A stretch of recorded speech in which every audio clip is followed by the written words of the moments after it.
There's a valve cover sitting on the bench in front of me, and I want you to picture it because it tells you everything.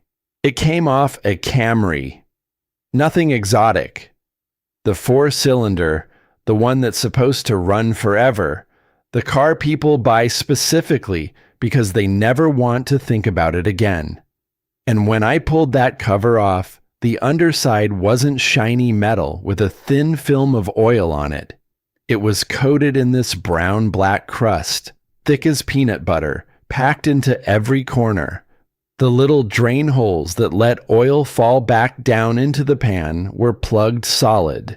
You could scrape it off with a screwdriver and it came away in chunks like burnt caramel. That engine had 140,000 miles on it. It should have had 300,000 left in it. Instead, it was scrap. And here's the part that gets me. There was nothing wrong with that engine when it left the factory. Nothing. It was a good, honest, overbuilt little motor, the kind Toyota got famous for. It didn't die because it was badly made. It died because of one thing the owner did. Or really, one thing they didn't do. Over and over for years without ever knowing they were killing it. And they did it precisely because somebody told them Toyotas don't need much. I've had a lot of these covers off. Different models, different engines, same brown crud, same story every time. And the reason I'm telling you this isn't to scare you off your Toyota. Just the opposite. You bought one of the best engines the industry ever put in a regular car. What I want is for you to actually get the 300,000 miles that engine has in it, instead of throwing it in the ground at half that. Because the difference between those two outcomes comes down to a single habit. One thing. And by the end of this, you'll know exactly what it is, why it does what it does inside the metal, and the boring 5-minute routine that makes you basically immune to it. Stay with me, especially for the middle part, where I tell you what Toyota actually recommends for your oil, and who quietly benefits from you following it to the letter. That's the piece almost nobody connects, and once you see it, you can't unsee it. So let me start with the lie. Not a malicious lie. More of a comfortable half-truth that everybody repeats until it turns into folklore. And the half-truth is this. Toyotas don't need much. They just run. You can neglect them and they'll take it. Now the first half of that is true. And that's what makes the second half so dangerous. These engines are forgiving. They'll tolerate abuse that would have killed a lesser motor 100,000 miles ago. But forgiving is not the same as immortal. What the reputation actually buys you is a longer fuse. The engine keeps quietly taking the punishment and taking it, giving you no drama and no warning lights, right up until the moment the damage is already done and irreversible. The car's greatest strength, that it never complains, is exactly what lets you drive it into the grave without noticing. And the one thing that kills it, this I want you to never do, is simple. Don't neglect the oil. Don't stretch the changes because the internet told you these engines are bulletproof. And don't assume the level is fine just because the car feels fine. That's it. That's the whole ball game. It sounds almost too basic to make a video about. But stay with me, because the why is where it gets real. And the why is what changes how you'll treat your car tomorrow morning. Let me tell you what oil actually is, because most people think of it as slippery stuff that keeps parts from grinding, and that's maybe a third of the job. Oil is the engine's lubricant, yes. It's also its coolant. It carries heat away from the pistons and bearings, parts your radiator never touches. It's the cleaning crew. It picks up soot and grit and holds it in suspension so it doesn't cake onto anything. It's the acid neutralizer. Combustion makes acids, and the oil has additives in it whose whole job is to soak those up before they eat your metal. And it's the seal. That microscopic film is part of what keeps compression where it belongs. One fluid, doing 5 jobs at once. And every one of those jobs depends on the oil staying oil. Here's the thing nobody tells you. Oil doesn't just get dirty, it dies. There's a chemical clock ticking on it from the first mile. The engineers call it oxidation. Forget the word. Here's what's actually happening. Oil is a bunch of hydrocarbon molecules, and when you cook them at engine temperature, over and over, in the presence of oxygen, they start breaking apart and grabbing onto each other in ways they're not supposed to. They form acids. They form gum. They thicken.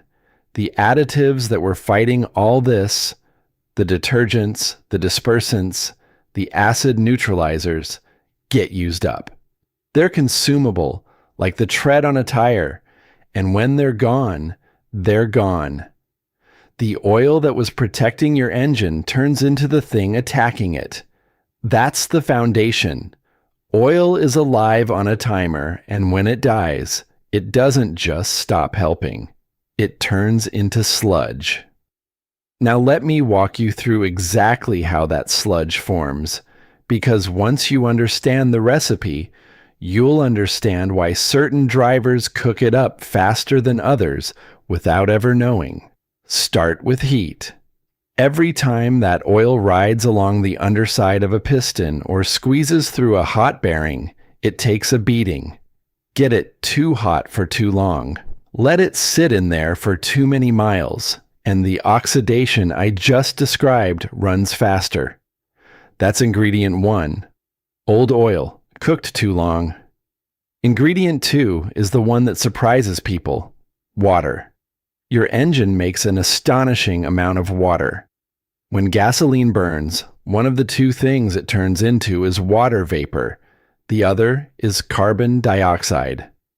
I'm not exaggerating the scale here. For every 100 gallons of gasoline you run through the thing, you produce something like 90 to 120 gallons of water. Most of it goes out the tailpipe as steam once everything's hot.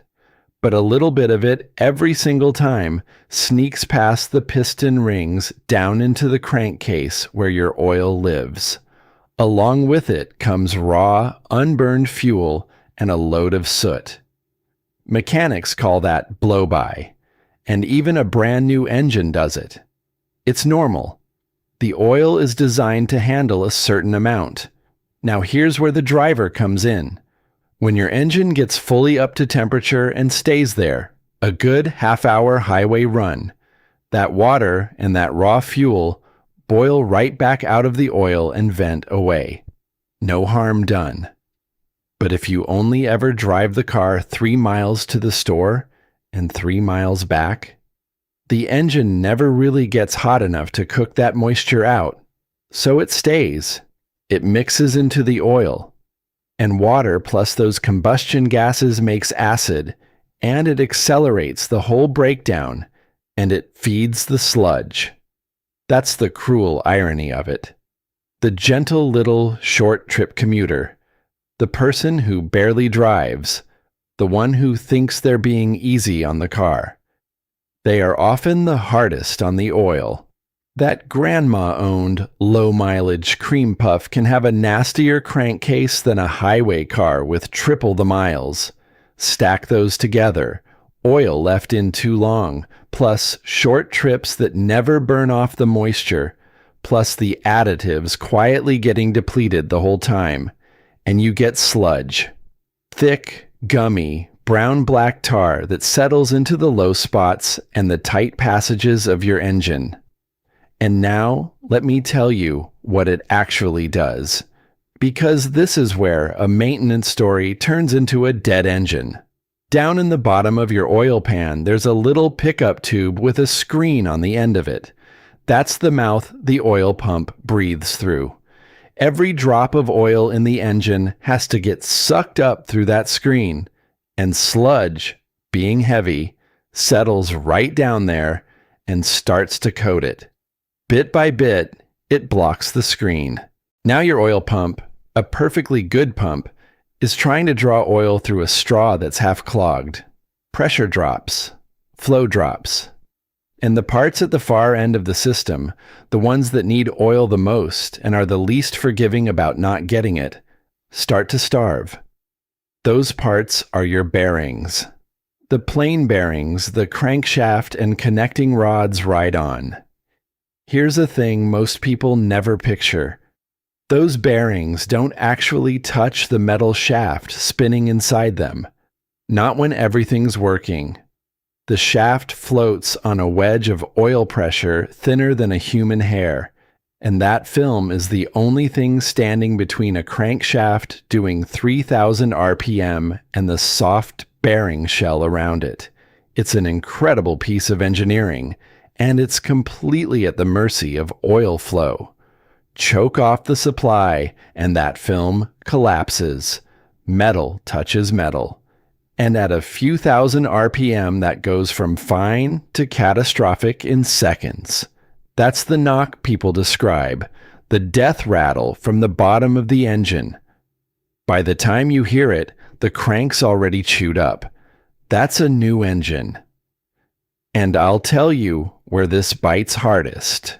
Cold startup. Think about it. The car's been sitting all night. Most of the oil has drained down into the pan.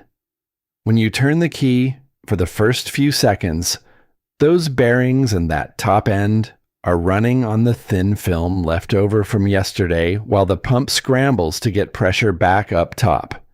That's the moment most engine wear actually happens, not at speed, at the cold start. Now imagine the oil that's supposed to rush up there is thick, tired, sludgy goo instead of clean, thin oil. It moves slow. It gets up top late. Every cold morning, that top end runs dry a little longer than it should, and the wear adds up mile after mile. This is also exactly why the grade matters. That 0W and 0W20 is telling you how the oil behaves cold, how fast it flows the instant you crank it. Sludge turns your fast-flowing cold oil into slow molasses, and it robs you right at the most vulnerable second of the whole drive. Sludge does other quiet damage on the way there, too. It plugs those little return holes up top, so oil pools where it shouldn't and drains too slow. On any engine with variable valve timing, and just about every Toyota built in the last 25 years has it. There are tiny oil passages that actually control the timing, and sludge or thickened oil gums those up and throws the whole system off. It bakes onto the rings and holds them stuck in their grooves so they can't seal or scrape properly. None of it happens overnight. It's a slow strangulation. The engine's fighting for breath for a long time before it finally goes, and it never says a word. And this isn't me spinning a horror story. This actually happened at massive scale, and Toyota paid for it. Back in the late 90s and early 2000s, a whole run of Toyota and Lexus engines got a reputation for sludging up and dying, the 2.2-liter four-cylinder and the 3.0-liter V6 especially. We're talking Camry, Solara, Sienna, Avalon, Celica, Highlander, the Lexus ES300, and RX300. Owners were watching engines die well before their time. It turned into a class action lawsuit, and in 2007, Toyota settled it. The settlement covered somewhere around 3.5 million vehicles, model years 1997 through 2002, and Toyota mailed notices out to something like 7.5 million current and former owners. They'd already quietly extended the warranty on those engines back in 2002, out to 8 years, unlimited miles, for sludge damage. Now here's the part that matters, and I want to be fair about it, because the truth is more useful than the outrage. Toyota never admitted the engines were defective. Their position and their dealer's position was that the owners hadn't maintained them properly, hadn't changed the oil often enough. And a lot of owners were furious about that, understandably. The real answer is somewhere in the honest middle. Those engines did have design features that made them less tolerant of neglect than the old iron did. Tighter passages, a crankcase that ran a little hot, less margin for error. And a lot of people were running them on the maintenance schedule they'd used on their old cars, which wasn't enough for these. Both things were true at once. The engine was less forgiving than advertised, and the oil was going too long. The combination is what filled those valve covers with tar.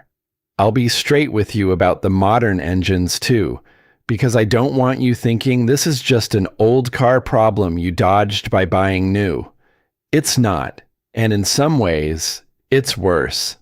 Somewhere around 2007 to 2011, Toyota had a widespread oil burning problem on the 2.4-liter 4, the one in a lot of Camrys, RAV4s, the Scion TC, and others.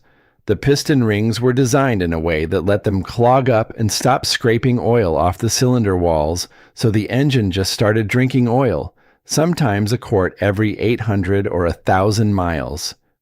Toyota put out service bulletins on it and a repair procedure. And here's why I bring it up. A car that burns oil silently between changes will run itself low without ever lighting a warning lamp until it's nearly dry. If you're the kind of owner who never checks the dipstick because it's a Toyota, and Toyotas are fine, that engine will quietly run itself to death on a low oil level, and it'll look exactly like abuse when it lands on my bench. Same dead engine, different road to get there. So how does all of this apply to your car, the one in your driveway right now?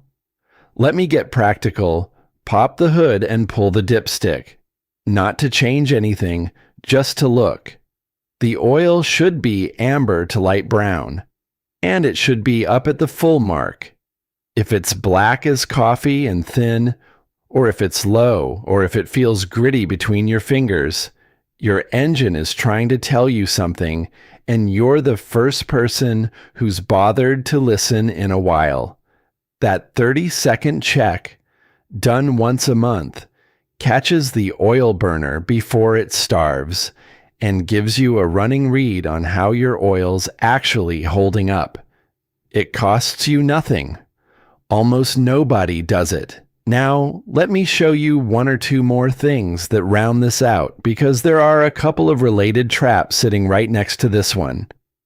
The first is the crankcase breather, the PCV system.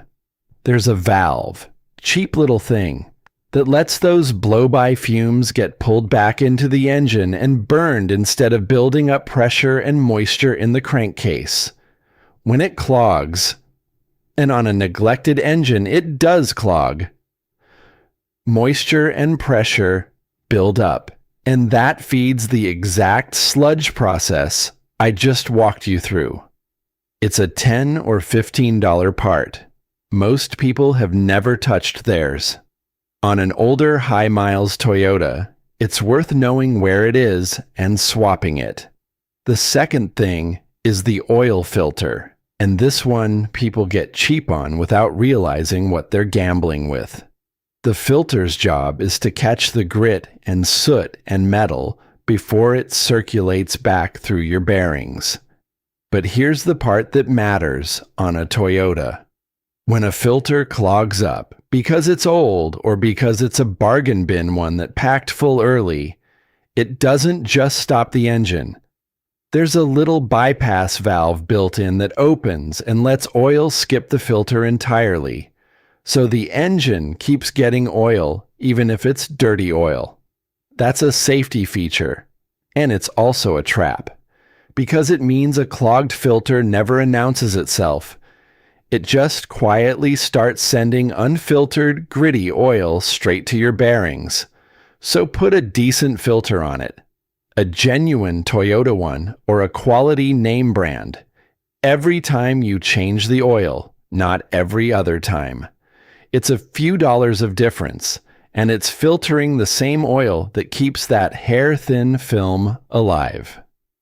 The third one I want to warn you about because it's the well-meaning mistake that finishes off a lot of these engines. Say you've got a car you suspect is sludged up. You've heard about engine flush. You pour a can of solvent in, run it, and it's supposed to dissolve the gunk. Here's the honest truth. On a lightly dirty engine done carefully, a flush can help. But on a genuinely sludged engine, one that's already got that thick crust packed in the corners, a flush is a gamble that often loses. It doesn't dissolve the sludge so much as break it loose in chunks. And those chunks go straight for the one place you don't want them, the oil pickup screen, and they can block it completely. I've seen an engine that was limping along fine get flushed and then die within a week because the flush knocked a sheet of crud loose and it clogged the pump inlet. So if your engine's already got a lot of miles of unknown history on it, don't reach for the miracle in a can. Do frequent, gentle oil changes instead, and let fresh oil clean it slowly. Slow and boring beats fast and dramatic every single time in this business. All right, now the part I told you to stay for, because there's a question hiding under all of this, and it's the one that actually matters. How often are you supposed to change this oil, and who decided that number? Here's the situation. Most modern Toyotas call for a full synthetic 0W20 oil, and the factory maintenance schedule says change it every 10,000 miles or 12 months. 10,000. And that number is technically defensible. Modern synthetic oil is genuinely good stuff, far better than what we had 30 years ago. And under ideal conditions, it'll go that far. But read the fine print, because it's right there in Toyota's own book. There's a second schedule for what they call special operating conditions, and under that one, the interval drops to 5,000 miles or 6 months, half. So what counts as special operating conditions? Short trips where the engine doesn't fully warm up, stop-and-go traffic, idling for long stretches, extreme heat or cold, dusty roads, towing. And I want you to look honestly at that list and then look at how you actually drive. Short trips, traffic, sitting in the heat, cold winter mornings. For most people, in most of the country, that isn't the exception. That is normal daily driving, which means most Toyota owners on the road right now genuinely qualify for the 5,000-mile schedule, the shorter one, and almost none of them know it, because the big number is the one on the sticker and the small number is buried in a footnote. So ask yourself who benefits from the big number being the one everybody remembers. There's no money, none, in telling you to change your oil more often. Nobody's getting rich off a $50 service done twice a year. But there is a great deal of money riding on the reputation. A 10,000-mile interval is a lower cost of ownership on the brochure. It's fewer service visits, a cheaper car to run, a stronger reason to buy one over the competition. The reputation for being low maintenance is worth billions, and every extra service interval you skip makes that reputation look a little better on paper. And on the other end, years later, when the engine that got run on the long interval finally sludges up and dies, well, that's an engine job, or it's a trade-in on a new one. There's money in both of those. There's just no money in the boring thing that would have prevented it. I'm not telling you it's a conspiracy. It isn't. Nobody in a meeting decided to kill your engine. It's just the quiet logic of the thing. The incentive to advertise the long interval is enormous, and the incentive to warn you about the short one is basically zero. So the long number gets shouted and the short number gets whispered, and a few 100,000 good engines a year pay for the difference. The engineers who designed your motor weren't stupid, and they weren't crooks. But the number that reached you got shaped by people who don't have to rebuild the thing when it dies. You do. And that's really what this comes down to, past all the chemistry. Somewhere along the way, we got sold the idea that a car is an appliance, that a good one is a sealed box you should never have to think about, never open, never understand. Just drive it and trust us. And that idea is comfortable, and it's also exactly how a perfectly good engine ends up as scrap at half its natural life. Because the box isn't sealed. It's full of a fluid that's slowly dying, doing 5 jobs at once, and it will tell you precisely how it's doing anytime you care to pull a dipstick and look. The people who keep their cars to 300,000 miles aren't lucky, and they don't know some secret. They just never bought the idea that they weren't allowed to pay attention. That's the whole trick. Paying attention is a thing they tried to sell you out of, and it's free, and it's the most valuable thing you can do for a machine. So here's what I want you to actually do. It's short. 1. Change your oil on the 5,000-mile schedule, or once every 6 months, whichever lands first, not the 10,000 one. Unless you genuinely spend most of your life on the highway at steady speed, which almost nobody does. Use the full synthetic in the grade your car calls for, usually 0W20, and don't cheap out on it. The synthetic isn't marketing here. It genuinely resists the breakdown I described far better than old conventional oil did. It's the single best defense you've got. 2. Once a month, when the engine's cool, pull the dipstick and look. Level at full, color amber to brown, not black sludge, not gritty. 30 seconds. That one habit catches the slow oil burner and the slow leak before either one can starve the engine. 3. If you do a lot of short trips, take the car out on the highway now and then, and let it run good and hot for a solid half hour. That's not busy work. That's the drive that boils the water and fuel back out of your oil and buys it a longer life. 4. If you've got an older Toyota with a mystery history, don't hit it with a harsh flush, hoping to undo years of neglect in one shot. Do a couple of close-spaced regular changes, and let clean oil do the work gently. Do those 4 things and picture where you are in 8 years. Everybody around you is on their 2nd or 3rd car, trading in at 140,000 because something under the hood let go. And you're the one still driving the same Toyota, past 200,000, engine quiet, still pulling clean, still worth something. And it cost you a few oil changes and a dipstick check you could do half asleep. That's not luck. That's you refusing to do the one thing that kills these engines. That's the whole reward. And it's a big one. So let me ask you, and I mean it, I read every one of these, and they're the reason I keep making them. What Toyota are you running, and how many miles are on it? And be honest with me. Were you on the 10,000-mile schedule or the 5? I especially want to hear from the folks past 200,000. Tell me what you've been doing, what oil you run, how often, because your experience is worth more than any manual.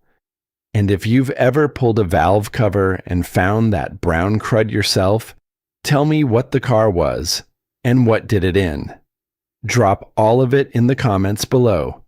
If this was useful, subscribe and stick around, because next time I want to get into the other silent Toyota engine killer nobody warns you about. The timing chain and the specific noise it makes at cold startup. that little rattle for the first second or two that tells you the tensioner and the chain are wearing, and you've got a window to act before it jumps and turns your reliable motor into a very expensive paperweight. It's a sound you can learn to hear, and once you can, you'll never ignore it again. Until then, go pull your dipstick right now before you forget. 30 seconds, and you'll know more about your engine's future than the last 3 people who owned a car like yours ever bothered to find out. That's the difference. That's always been the difference.